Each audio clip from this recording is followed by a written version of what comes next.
But before that, we're going to do a new segment that we haven't done before. I don't think we've ever done anything about this on the show at all. And I haven't got a jingle for it because I haven't thought of one yet.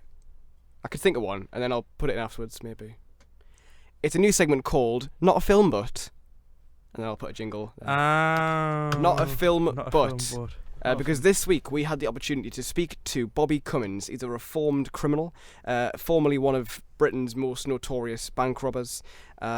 And he speaks very candidly about his experiences with crime in an interview that we managed to get a hold of this week. And he was very, very nice. He's not what you'd expect from a criminal, but he hasn't been one for a long time. He knew the Krays. We spoke about all this kind of stuff. He was very, very good. So he's here to talk about The Last Panthers, a new show on Sky Atlantic that aired back in November. It's now out on DVD and Blu-ray. Ryan has watched first few episodes? First three. So we're going to get to Ryan's sort of thoughts on that after we hear from the man himself. I'm joined now by Bobby Cummines. How you doing, Bobby? All right, thank you, Liam. So, can you tell us a little bit about The Last Panthers, a new show on Sky Atlantic, now on DVD and Blu-ray? What's it all about? It's about reality. That's to sum up in one word. You know, most of the films, like you get Legend, they're based on myth. You get Ocean's 11, it's very glamorising crime.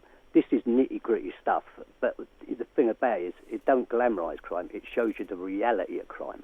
And that's what caught me, because I'm going to schools now, I'm going to colleges, and when I'm dealing with young kids who all think crime's great because people glamorise it on TV and in films, you have to explain the darker side of it, and it certainly does that. For those interested in, film or, a good TV series, or want to know facts, then they've got to get this, because, it was too close to home for me, and I made a joke of it. I said, whoever did the research on this, either was bang at it like I was, or, they've really done some serious research, because that's how it works, that's how it goes down.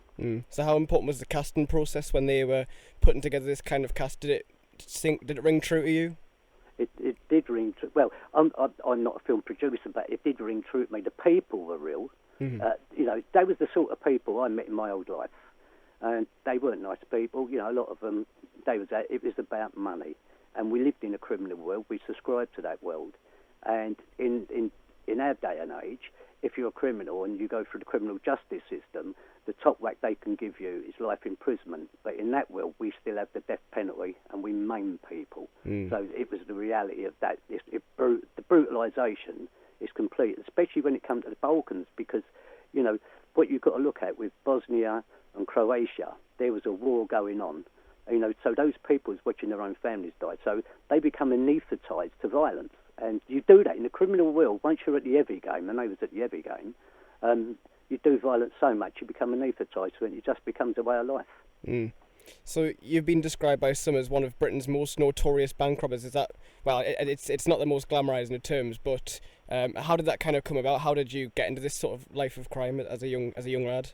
Well, I got first offence was carrying a cutthroat razor, and that I was fit up by the old Bill. It wasn't mine, but it's all in my book. I'm not a gangster, and it's worth a read because it goes into all the process. In fact, I wanted to have it put in school so mums and dads could look at it and deter their kids from the glamorisation of crime, because crime is not glamorous.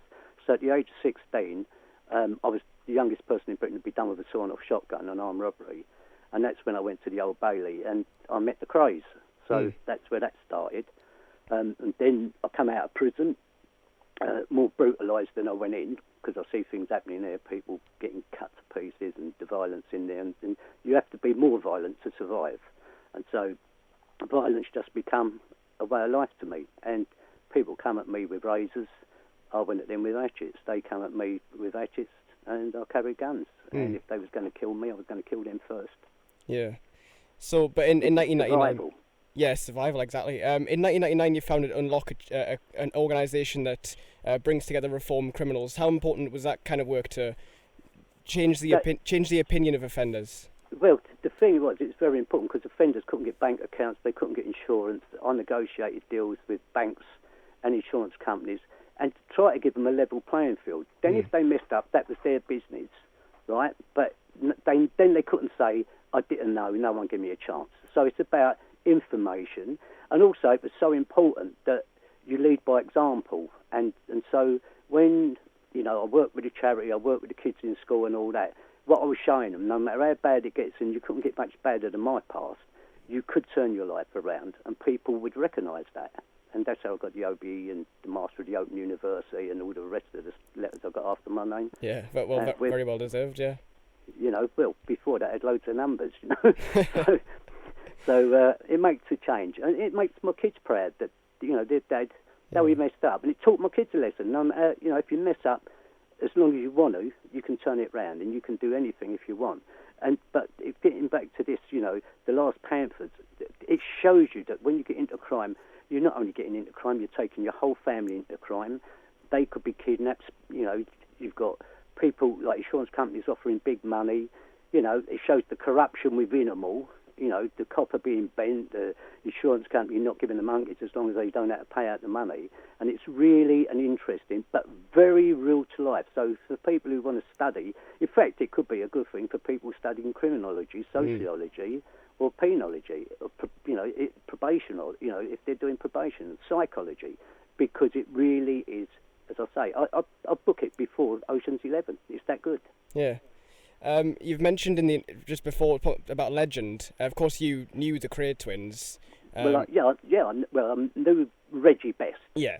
Because I served time in Parkless with him, and when you're in there, him and Charlie and loads of other people, and when you do that much jail with people, you live in them 24/7. So all the things that come out, it was sort of newspaper cuttings and you know, self-promotion, and people who was guessing at it. Yeah. But the real people in there, you know, they had dreams that they'd never fulfil.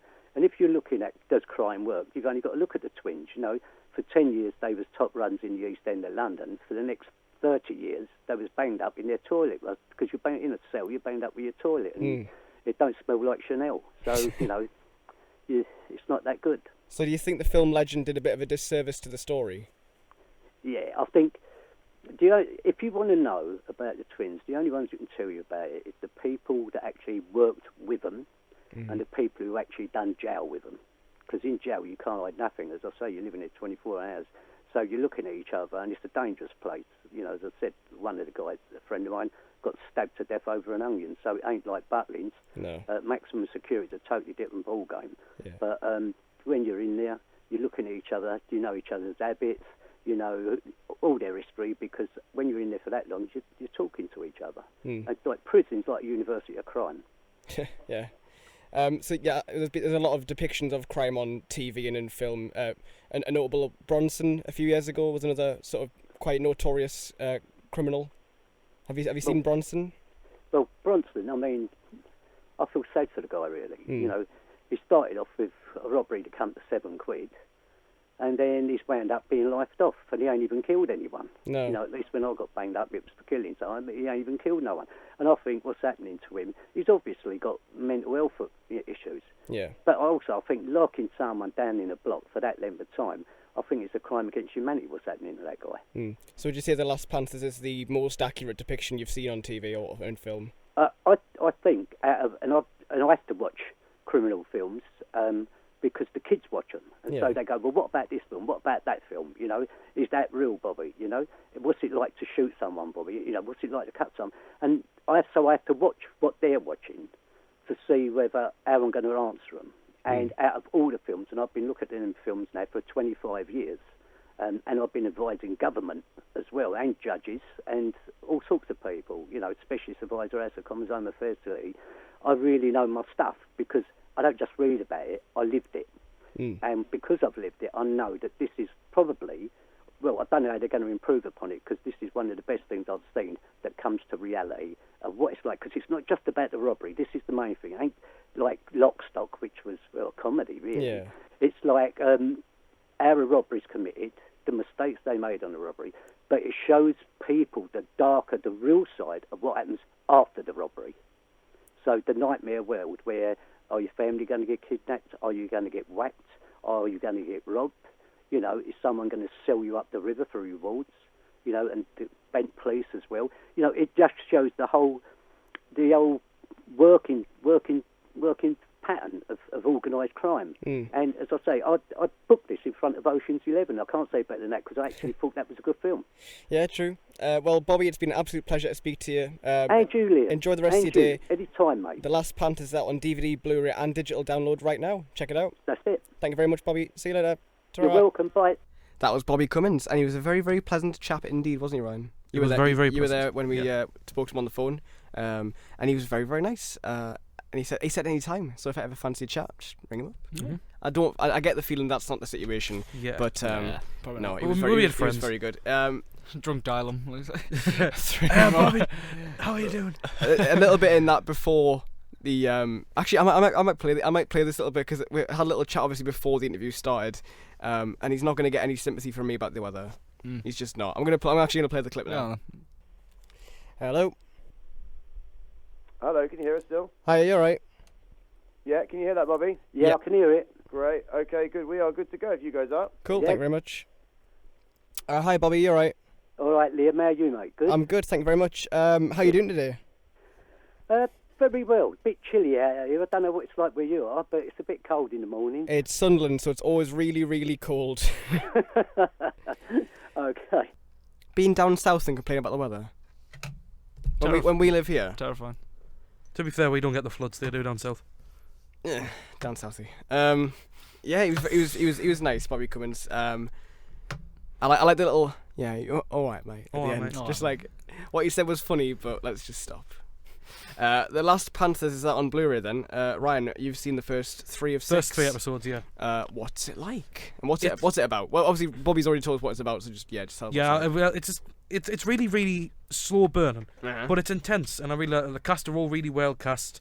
John Hurt specifically is really, really strong. I really, really enjoy him in his role, and most of all, it's expertly shot, I think, and the soundtrack's also quite good. But really, it's just, I mean, from the 3 episodes that I had, it is a slow burn, like I say, obviously dealing with the aftermath of said events, but it's a series that isn't going to rush what it's going for, and obviously I can't really sort of fully diverge what's going to happen because I haven't seen the whole thing yet. Yeah. I've only seen the first 3 episodes, but from what it's going, it's set itself up very nicely. The cast is working very well together, and especially, like I said, John Hurt is fantastic in his role, and I am really, really looking forward to finishing the last 3.